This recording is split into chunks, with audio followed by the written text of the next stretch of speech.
Hello students, I am Naveen. स्वागत है आपका मेरे YouTube channel basic maths on tips में।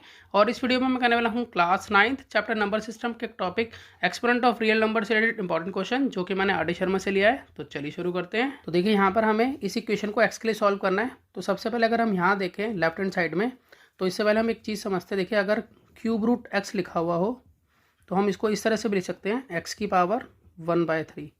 तो इसी का मैं यूज़ यहाँ पर कर लेता हूँ।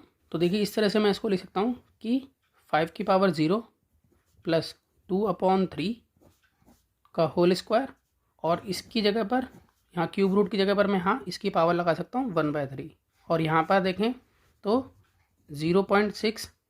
अब यहाँ पर अगर हम पॉइंट को हटाएं तो नीचे लगाएंगे 10 और बाहर है 3 - 2x। यहाँ पर 5 की पावर 0 है, तो अगर x की पावर 0 होती है तो उसका मतलब होता है 1। तो लॉज ऑफ एक्सपोनेंट के अकॉर्डिंग हम यहाँ पर 1 लिख सकते हैं। तो 1 प्लस 2/3, बाहर है इसका होल स्क्वायर और इसके बाहर है पावर 1/3 इक्वल टू, यहाँ पर ये कट हो सकता है तो काट लेते हैं इसको। 2 से 2 3 जा और 2 5 जा, तो इस तरह से आ जाता है 3/5 की पावर 3 - 2x।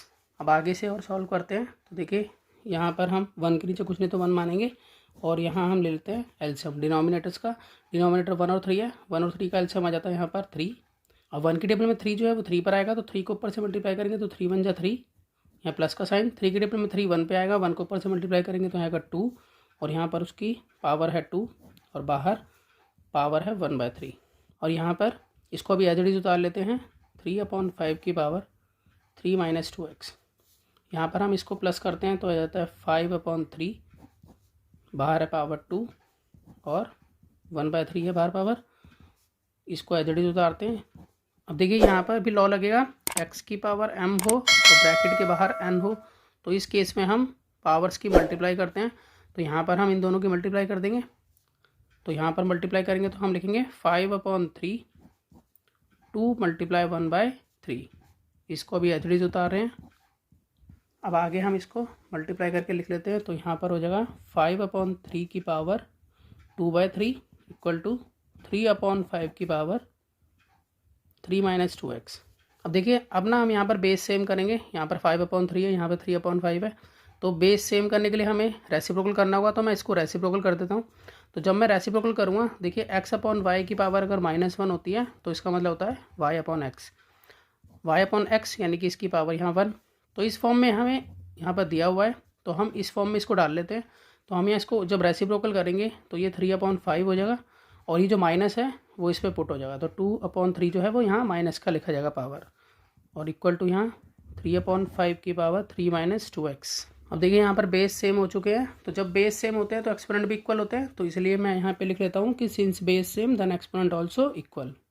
तो इसका मतलब अब मैं यहाँ पर ये लिख सकता हूँ कि -2/3 इक्वल होगा 3 - 2x के। जब बेस सेम है तो एक्सपोनेंट एक दूसरे के इक्वल होंगे, तो इसी के लिए हम यहाँ लिख सकते हैं कि -2/3 इक्वल होगा 3 - 2x के। तो जब हम इसको सॉल्व करेंगे तो हमें x की वैल्यू जो है वो पता चल जाएगी क्या है। तो अब यहाँ पर 2x है माइनस का, तो इसको इधर ही रहने देते हैं, और ये जो 3 है ये शिफ्ट हो जाएगा लेफ्ट में, तो ये माइनस का हो जाएगा क्योंकि यहाँ ये प्लस का था। अब यहाँ पर इसके नीचे 1 लगाते हैं, सॉल्व कर लेते हैं इसको। 3 और 1 का एलसीएम 3 आएगा। 3 के टेबल में 3 1 पे आएगा, 1 को -2 से मल्टीप्लाई करेंगे तो -2 आएगा। फिर 1 की टेबल में 3 जो है वो 3 जा पे आएगा, 3 को 3 से मल्टीप्लाई करेंगे तो 9 आएगा, और बाहर माइनस का साइन है, इक्वल टू यहाँ -2x है। अब माइनस माइनस होता है प्लस, तो यहाँ प्लस करके हो जाएगा -11/3, और यह है -2x। तो माइनस से माइनस ये कैंसिल। अब यहाँ क्रॉस मल्टीप्लाई कर देते हैं, तो यहाँ पर 2x की 3 से मल्टीप्लाई करेंगे तो लिख लेता हूँ मैं इसको, 2x इंटू में 3 होगा, और 11 की 1 से करेंगे, 11 इंटू में 1। तो यहाँ पर हो जाएगा 3 2 जा 6 6x, और 11 1 जा 11। तो x की वैल्यू निकालने के लिए हम क्या करेंगे, 6 को अपॉन में लेंगे, तो 11/6 जो है वो x की वैल्यू आ जाती है यहाँ पर।